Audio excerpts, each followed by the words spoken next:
Hello and welcome to the Empire of the Kop Podcast. I'm your host, Farrell Keeling. We've got with us here today Peter Kenny-Jones and special guest Keith Plunkett of the LFC Day Trippers podcast. Keith, how are you doing? I'm doing great. Thanks for having me, lads. Delighted to be on here. No, it's our absolute pleasure. And we're going to just kick things right off the bat with the 2-1 win over Aston Villa. Keith, I'm going to start with you. It was one was labelled as a must-win. The perception, it seems to be a bit divided at the moment in terms of whether the league's done and dusted, just focus on the rest of the cups and that's it. Or actually, no, look, we need to win the rest of our games here. That City could still slip up. There's slim hopes, it has to be said. But, where do you stand on it? I'm a bit like Jurgen. I get emotional in the moment and then think about it and change my position very regularly. Now, look, on the Day Trippers, we've sort of been banging the quad drum for a while, and we've been saying it, we've been confident.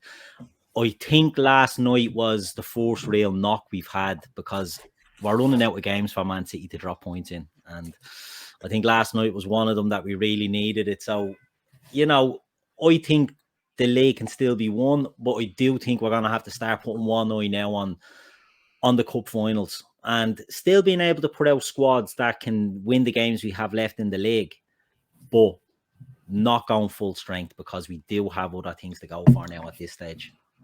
No, absolutely. I mean, Pete, you are ever the optimist of the group. When you saw that sort of win come over, and I mean, ultimately we looked at Wolves, and this is the thing. I find you get into this position where you look at sort of prior results where they've nicked some good results off the big six, and obviously Wolves have that victory over previously over Manchester City. I mean, were you of the opinion actually? Okay, now 3 points in the bag, we're level on points. Let's see what Bruno Laga's men can do. Well, I think when it was the Villa game, City played twice before we played again. Obviously, one of them was last night when they beat Wolves, and I think everyone was gutted. And then it was game on, and then it was very quickly game over again with City. But I think there's no harm in believing, and we've got those two games, Wolves and West Ham. We only need them to lose one. Yes, they didn't lose the first one. We'll know by the time we play Southampton away if they've beaten West Ham or not, and we'll just go from there. Basically, we might have an FA Cup under our belt by then. We might be going into 2 games remaining in the Champions League final. But even momentum-wise, we're going to have to play a decent side. I think Klopp will probably rest a few Southampton away, no matter what the result is, knowing that we've got a week gap between the last game of the season and the Champions League final. So I think it's just, there's no harm in believing, and it's not in our hands, and we know that. So let's just see what happens. I say that our bigger priority now is the FA Cup final, and then we think about the league again, and we'll just assess the situation from them. But he's not going to be playing the kids because we've still got points to win and massive games to play. Obviously Fabinho getting injured, showing there's a bit of tiredness in the squad maybe, but it's all just about keeping the momentum going really at the moment. And the league's a bonus. We can win everything else. I think that's probably how we deal with it now. And,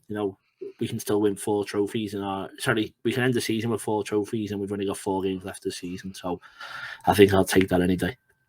I mean, we'll get to the disappointment of Fabinho's injury shortly. But first, I think it's worth focusing on the men that did get on the score sheet last night. I mean, Keith, it was a bit of a bonkers sort of start to the game. But, Mane's winner, I think in a time where we're focusing on contracts, and obviously Salah's dominating the headlines there, it seems that, often, I mean, we're not just talking about contracts, but also in terms of sheer performance for the club.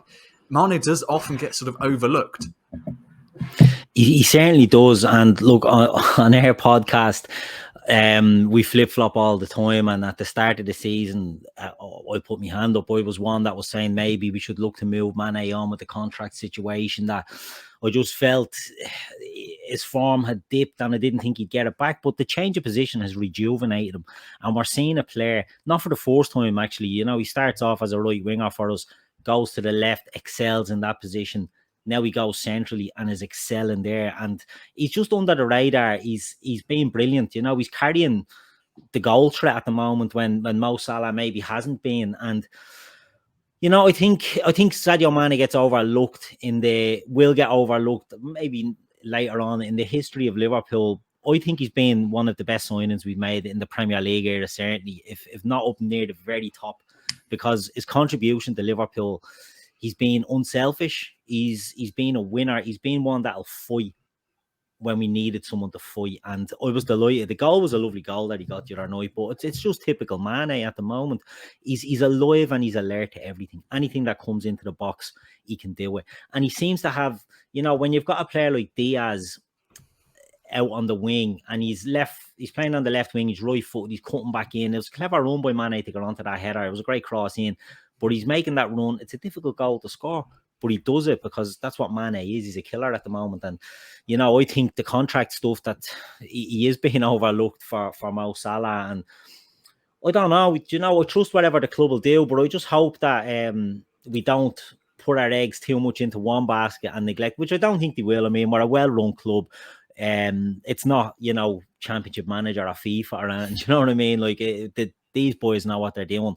Or I just hope that Sadio isn't maybe feeling that he's the runner-up prize, that if they can't get Salah over the line, it'll be Mane.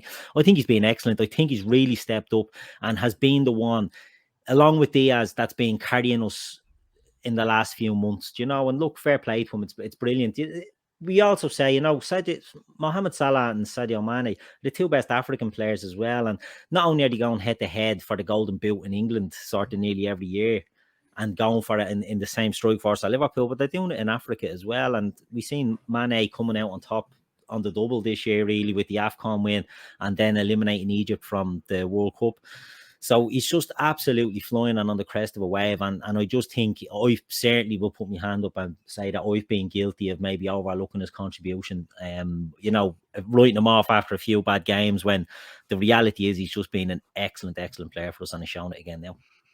I mean, to be fair to you, Keith, I think most of us, I would say, if I can boldly say that, have overlooked his contributions, and it's easy to do it when you look at the sort of numbers that Salah was posting at the start of the season. I mean, even overall, the balance of the season, he's up to 40 odd goal contributions in as many games. The numbers are off the charts. But again, it does mean that does sort of overshadow then the contributions of the likes of Sadio Mane. I mean, even Bobby Firmino perhaps hasn't put him in near as many numbers, but has contributed in key moments in the season. Inter Milan sort of sticks out in the recent memory. But before we move on, of course, the FA Cup and specifically Fabinho's injury and what that means for Liverpool, we'd like to invite you, Keith, on a magical journey we call the Pete Quiz.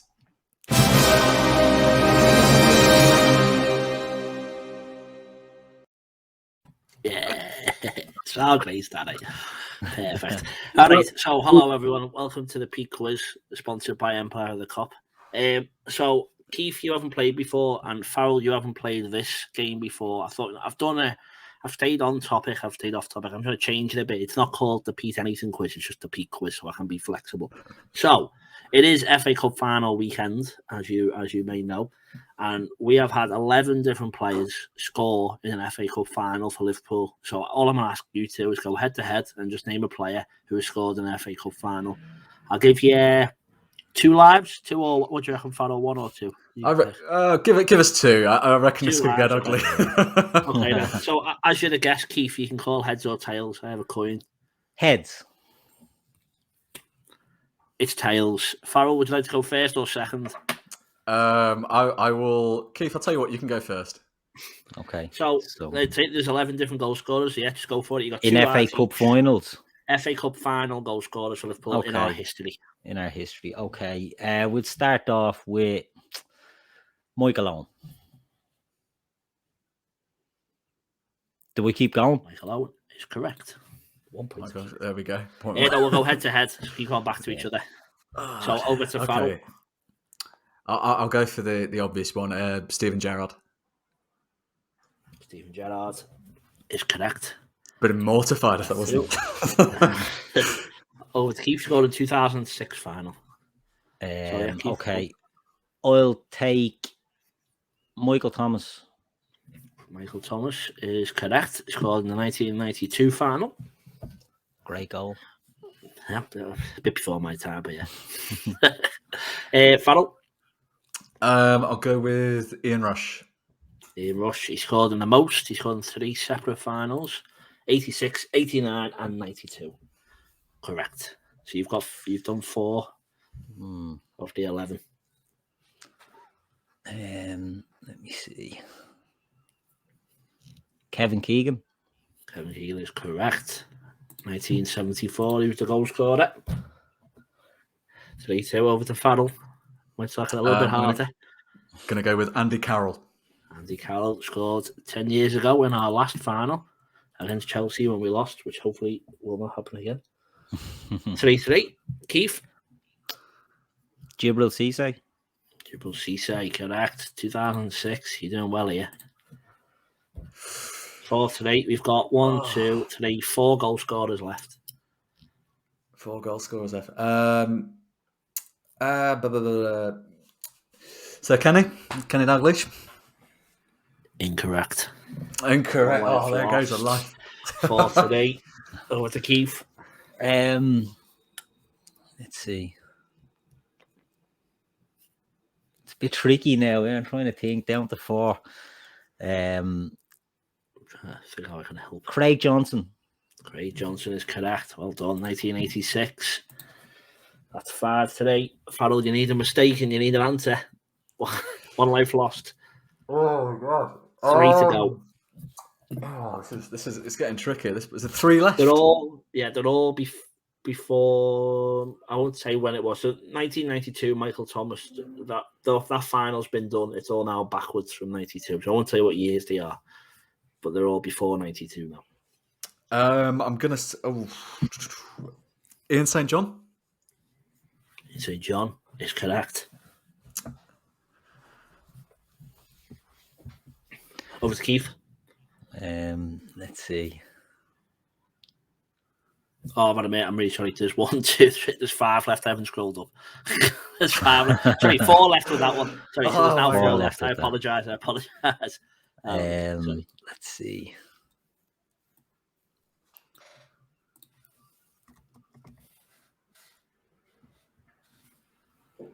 So you've got backwards apologies. You've got 4 left. I apologise, everyone. I don't deserve any titles. It's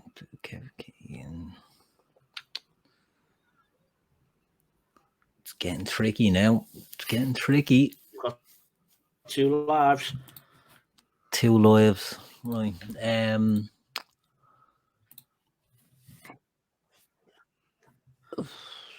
Ian Callaghan. Incorrect. 1 life lost. Oh, plucking at straws now. You see, I've got 2 in my mind, but I think it will be the least likely of the 2. But Steve Highway. Steve Highway is correct. Scoring the 71 and 74 final. Fantastic. And he goes in the lead 6-5. Oh, and I'm struggling now. Over to you, Keith. And I'm having a blank on the 89 final here. Who scored the goals?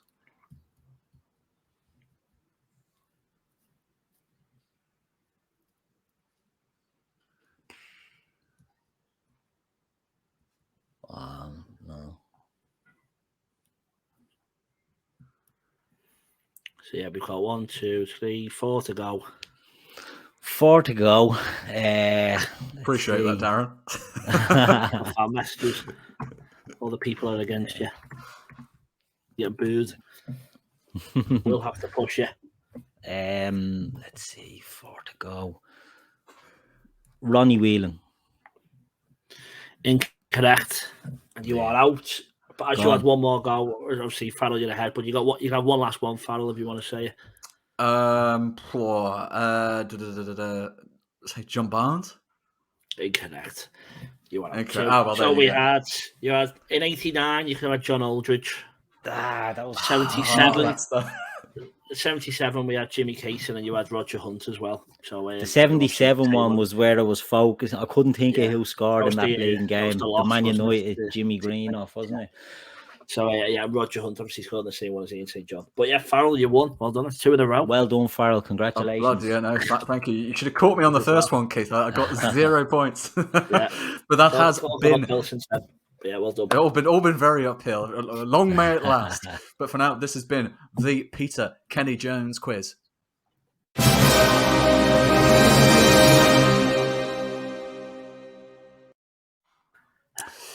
Afraid there is sad news, however, of course, for the FA Cup final, and that is that Fabinho will not be available.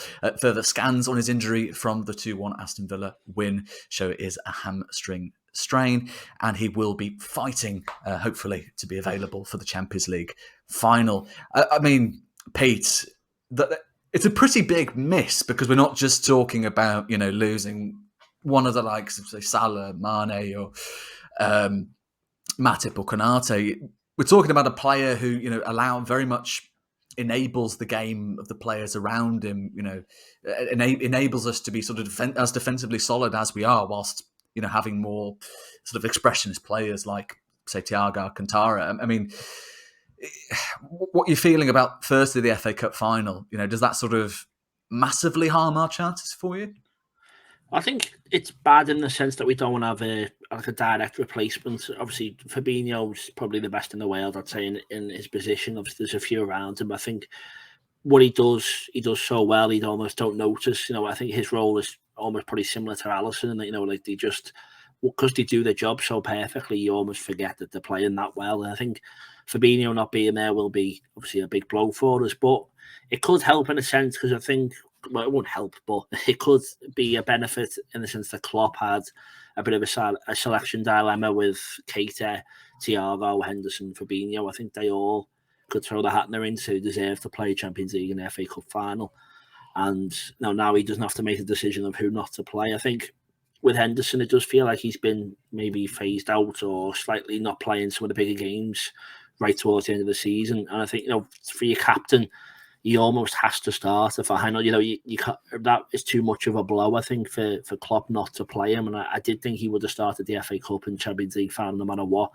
But I think maybe if Fabinho's not there, he's going to be the one who fills in for him. And you've got, it's not like we've got a terrible midfield if you've got Henderson, Thiago, and Keita, and we've still got the likes of Milner, Curtis Jones, Oxlade-Chamberlain, all that on the bench. It's definitely not dire straits, but I think he's one of them, as you say, in the team who we don't have the exact replacement for. But we'll see what happens. Henderson's more than capable there. He's going to have a lot of pressure on him, and he seems to thrive into those positions when people think he's done and he's over.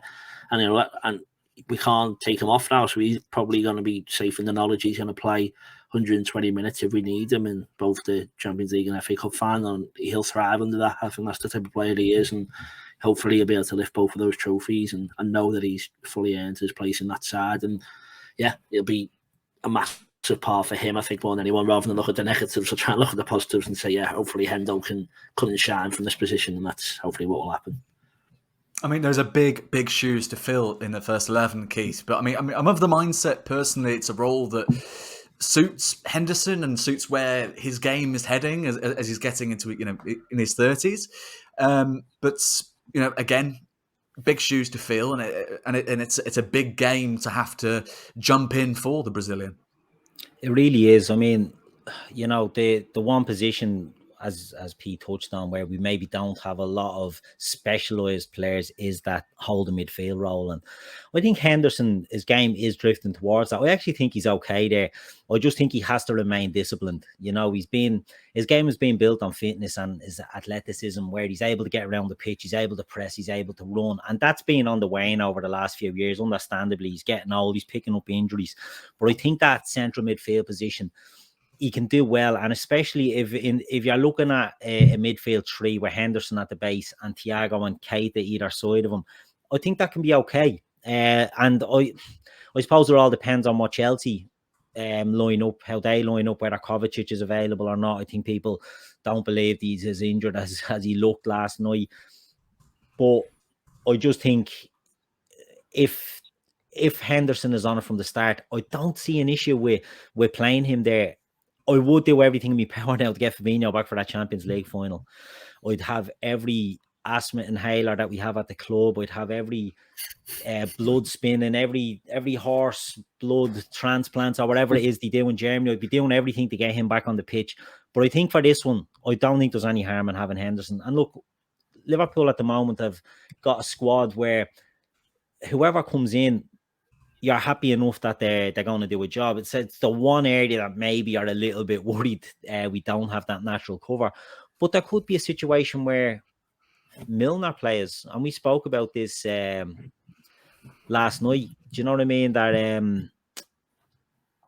on our podcast, that Milner could come in and start the game, and Henderson, Milner, and maybe Thiago play. So we don't know. There are options there. We saw Curtis Jones playing the other night. I thought he was good. I think he's a good player. He's a good ball carrier. He protects the ball. He's not the finished article, but he's an option. So it will be interesting to see. But I would do everything in my power to get Fabinho back for the Champions League. For this one, Henderson should be fine. No, absolutely. I mean, Klopp could just experiment. I mean, Curtis Jones is another one that we could consider potentially sort of up competing for a place. But like you said, we've certainly got options that sort of can come in. But at the moment, I mean, Jordan Henderson has to be the bolt-on sort of favourite to take up the number 6 role whilst Fabinho recovers on the sidelines. But whilst we're on the FA Cup final, Chelsea also have their own injury problems, Pete. I mean, missing Kovacic and Kante, which are pretty key players to be out. With that in mind, do you think that completely sort of alters the nature of the game for both sides? Well, if they have got those injuries, as Keith said, we're not 100% sure. You never know. I think you can trust that we think that Fabinho won't be there, but you'll have to just wait and see what other managers say and whether they've got plans up the sleeve or whatever. But it helps if they've both got injuries in the same position. Obviously it balances it out, and we've played Chelsea a few times this season, and we've struggled to beat them. It's never been an easy game, I think. But with our midfield and the rest of the team is performing well, I don't think it should affect us too much, and hopefully we can get where their injuries are. Those 5 subs will help us. We saw Harvey Elliott come on in the League Cup final, and I wouldn't be surprised to see Curtis Jones. And I've done a piece on him this week, and I still don't think Oxlade-Chamberlain's career is fully done, and I think he could maybe offer something if we needed the extra time. And if you have played Milner or whatever for quite a few minutes, then you might want someone else in there. But yeah, we've our most stock positions in midfield, and if they've got problems in there, they're going to have issues too. And hopefully, just the number of subs will make it easier for us, and we can hopefully just get at them with fresh legs if needed. No, absolutely. I mean, Keith, do you reckon it will be more of a sort of cagey kind of affair? Because, I mean, the Carabao Cup final was quite sort of gung-ho. There were so many opportunities for both sides to kill off the game, and obviously it didn't come about. They went to extra time, went to penalties. It was quite sort of a demanding sort of contest. Do you see that being a repeat again at Wembley, or something a bit different this time? Yeah, I think Liverpool-Chelsea games are always very traditional, aren't they? They're always battles, and they, as we said, it comes to a penalty shootout. But it was quite an open game, and we saw Luis Diaz very, very effective in that Carling Cup final, and he had only arrived at the club, and he's improved since then, so he should be an option. And again, I think the midfield battle can dictate that. Look, we spoke on the Day Trippers last night, and Gav, the host, was saying until he says N'Golo Kante is out, he's convinced that they have him in a freezer somewhere just waiting to thaw him out for the Liverpool game where they'll have a worldie. And that worry is always there because Kante does have these games against us. But I think if you're looking at a midfield with Jorginho and Ruben Loftus-Cheek, for example, with Mason Mount, if Liverpool can get on top of that midfield and build a base where they can spring their attacks, I think we can really go at them. Chelsea have been out of form and out of sorts. They had a good win last night against Leeds, but Leeds are absolutely atrocious at the moment. And I don't think we can look too much into it. Chelsea have gone ahead in games and been plugged back. They're not the solid team they were, but when it comes to a big game against Liverpool and the likes, I think Chelsea will be better than they were. And their team has been very inconsistent. Their lineups have been very erratic.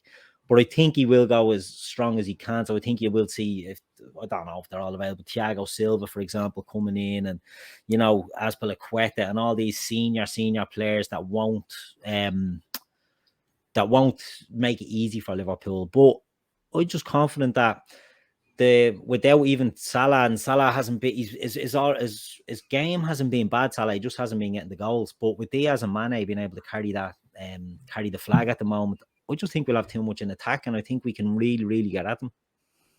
No, absolutely. I think it's one that could go either way, but one. I'm going to hold wood when I say this, but I think it's another final we're primed to do well. Obviously, the absence of Fabinho is a pretty glaring one, but then you look at sort of the rest of the quality across the pitch. If we keep the likes of Keita and Thiago in particular fit, there's so much there that midfield offers for the rest of the side. But while I've got you, Keith, how are you feeling for this one in terms of the scoreline? Are you much of a scoreline predictor? We get guests on, and some are all for it, but then some are a bit, hesitant to kind of. Oh no, I've no problem predicting, but my predictions never come true because I'm always predicting like 4-0 to the Reds or 5-0 to the Reds. If I ever predict like 3-1 to the Reds, that means I think it might be a draw. But it's no, I think Liverpool win this. I think we look tired, and I will say that we've looked a bit tired in the last few games. And I think the mental, waiting for a slip up from Manchester City, I think probably is playing on them a bit. This is a different competition. This is a cup final. Thiago, for example, will be chomping at the bit for this after pulling up injured in the warm-up the League Cup final. So I just think Liverpool will have too much for them. I think it will be 3-1 to Liverpool. Ooh, but that's a genuine 3-1. I mean a draw, yeah. No, a genuine 3-1. 3-1 in normal time. A genuine 3-1 in normal time. I'll tell you what, it's nice to have another positive spirit about, because I mean my colleague here, Peter Kenny Jones, he's a big fan of the big score lines too, aren't you, Pete? Yeah, well, that 6-0 against Tottenham didn't come in too well though. But yeah, I agree with you. Just gotta just believe. We're at that point of the season now. It's not all or nothing, but we've got a few games here, and there could be some great days of Liverpool fans coming up. So why not just believe we're going to win them all 5-0, and let's just see what happens. Otherwise, let's go into the game and think we're going to do it. Enjoy the day. It's FA Cup final day. This hasn't happened to us in 10 years. We lost the last one. We haven't won in, I think it's 15, 16 years when we won in 2006. My maths isn't very good. But, it's just, let's just enjoy it and think we're going to go in and blow Chelsea away. And if it doesn't happen, it doesn't happen. We still might win the league. And if that doesn't happen, we might win the Champions League. Let's just think Salah's going to come back to form. And then I'm hoping that they rest Jota and Fabinho when Origi comes on and gets the 6th. That's the dream. So I'll say 6-0 again. Why not? 6-0 Liverpool. Get the bus. I feel too conservative with me 3-1. I'm changing to 5-0. Oh, Farrell beat us. No, I can't. I mean, one of these days we are going to sort of go, oh, no, it's going to be like a 3-1 or a 2-1. And one of these days Liverpool are going to surprise us, and they're going to absolutely blow the socks off the opposition. It's going to be a 7. It's going to be an 8-0. Salah's going to get a hat-trick. Origi's going to come on for a late one as well. Everyone's going to have a pop. Sadly, I don't think it will be Chelsea, and I don't think it'll be the FA Cup final. But I do think Liverpool will win, but it'll be at a tighter margin. I'm going to go with a 2-1 win in normal time. Hopefully we're going to avoid the stress of another penalty shootout. But for now, this has been the Empire of the Kop podcast. Keith, before we let you go, any pluggables you'd like to share with our audience quickly? No, just look, if anyone looks for football, Liverpool content, have a look at us on the LFC Day Trippers. We put out shows maybe 5 nights a week, and Gav, the host, does 2:00 shows, daily shows at 2:00 for a half an hour, just brief synopsis of things that's going on around the club. But yeah, we're just a group of lads, don't claim to be anything that we're not. We're just lads who waffle about Liverpool and waffle about football. We're not experts, we're not claiming to be, and we just have a bit of fun. So yeah, if you don't watch, go over, give us a look and subscribe if you like it. Lovely stuff. Well, that has been Keith Plunkett of the LFC Day Trippers podcast. Do give it a look. I've been your host, Farrell Keeling. We've also had with us today our regular Peter Kenny Jones, and we have been the Empire of the Kop podcast. Take care. The podcast isn't finished quite yet. We had a quick chat with Chelsea fan and Horsham winger Tom Richards about what to expect in the FA Cup final. Welcome back onto the Empire of the Kop podcast. Peter Kenny-Jones is still here. I'm still here. And we've got a special guest for you. We have Chelsea fan and Horsham winger Tom Richards. Tom, welcome to the pod. How are you doing? Hi, I'm very good, thanks. Happy to be here. We're happy to have you on here, and especially happy, of course, because we're facing Chelsea in the FA Cup final. It's another visit to Wembley, same opponents this time. How are you feeling about this one going in? A sense of second time lucky here, or? In all honesty, I can't say I'm too confident. Since that Champions League game we lost to Real Madrid, it's just, as you've seen in the league, it's like the players have just completely lost all motivation. Which, some fans are saying, "Oh, we'll turn up for the final," but it's not that easy. I think Gary Neville said the other day, like if we keep playing as we are, and I know we won last night against Leeds, but it was 10 men for most of the game. You can't just flick on and off when you want to play, especially against a team like Liverpool. Unbelievable. So, in all honesty, I'm struggling to see us win the game, but after all, it is a final, and we do play well against you. So I think Tuchel has got the better of Klopp in a few games. I know they've been draws, but we should have won arguably. Well, we should have won that final. I think we could have won at Anfield. We had 10 men the whole second half, but yeah, it'll be a tight game either way. It's a final, isn't it? Yeah, that's it. Well, I think obviously we were just saying as well from the League Cup final, it was tight and there was a lot of offside goals that weren't given, and I'm sure you'll have different views towards on most of them. But obviously, I think from our point of view, though, I think Alisson's only played in one of the games we've played against you, and it was in the Stamford Bridge and in the final. Obviously, Keller was in. So yeah, I know you've basically said you haven't got much confidence, but maybe talking about keepers, if it goes to a penalty shootout, what's Tuchel going to do this time? Do you reckon? Is he going to stick to keepers, or is he going to twist again? Oh, you would think he was sick with Mendy, surely, after last time. Could you imagine if it happened again? He brought on Kepa and he didn't save his penalty and missed again. You can't blame him. Yeah, I'd be happy with that. Yeah, you can't blame him for doing that in that final. Obviously, it looks awful because every single player scored and then he went and missed and he didn't save any. But he has won us quite a few shootouts this season and lost, so you can't really blame him. But if he was to do it again, that would be very, very brave of him. I can't see him doing it again. But yeah. One concern that I imagine would have to be playing on your mind would be, Tuchel came out after to talk about the game, and he was talking specifically about the fitness of Mateo Kovacic and N'Golo Kante, sort of saying it's unlikely that they're going to feature in the final. Not impossible, but unlikely. In that case, how do you see that affecting how Chelsea set up for the tie?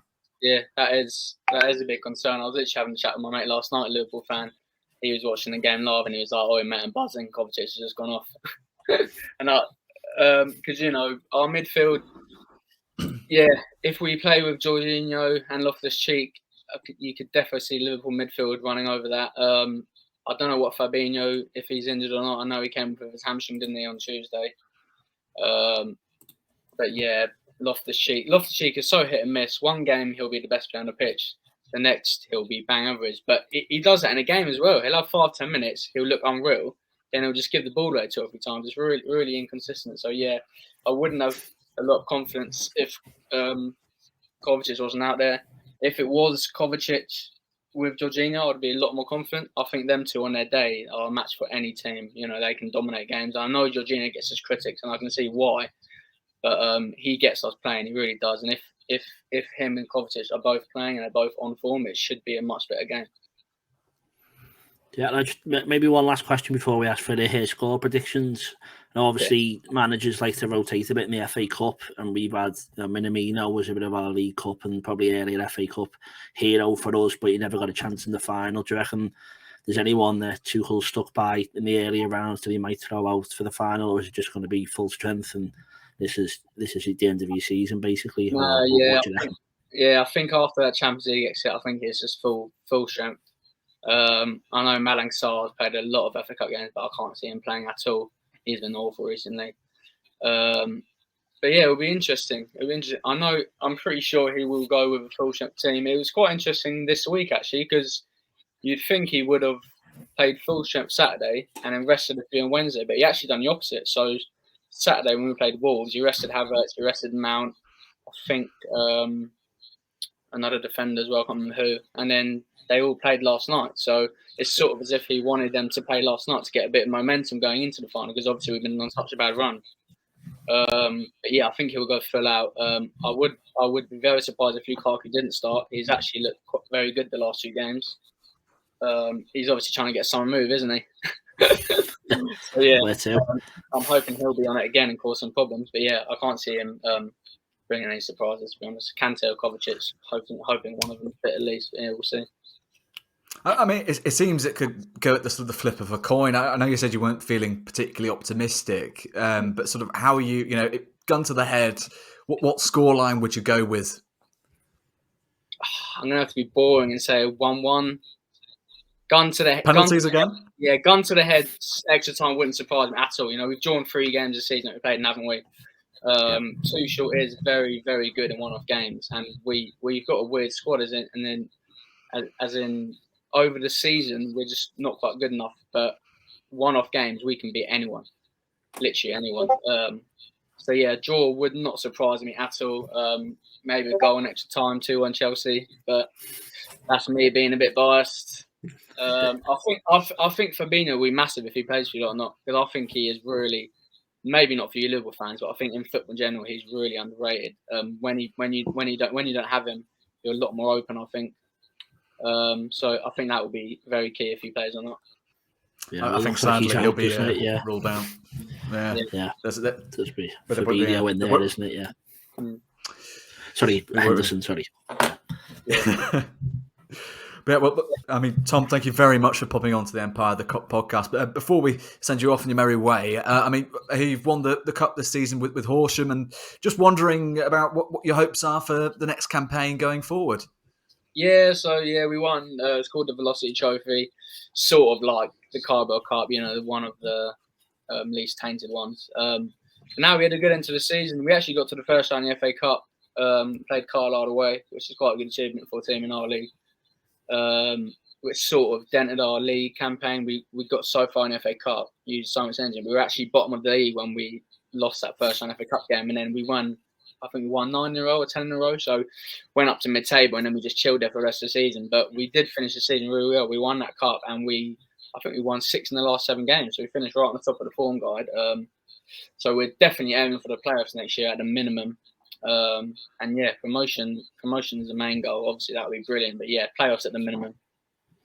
Yeah, might be Liverpool Horsham in the final next year then. We'll never know. Put first round at Anfield, you never know. Yeah, good luck. We'll be wishing you all the very best of luck and hope for that Liverpool fixture. Thanks very much for coming on, Tom. Awesome. Thanks, guys.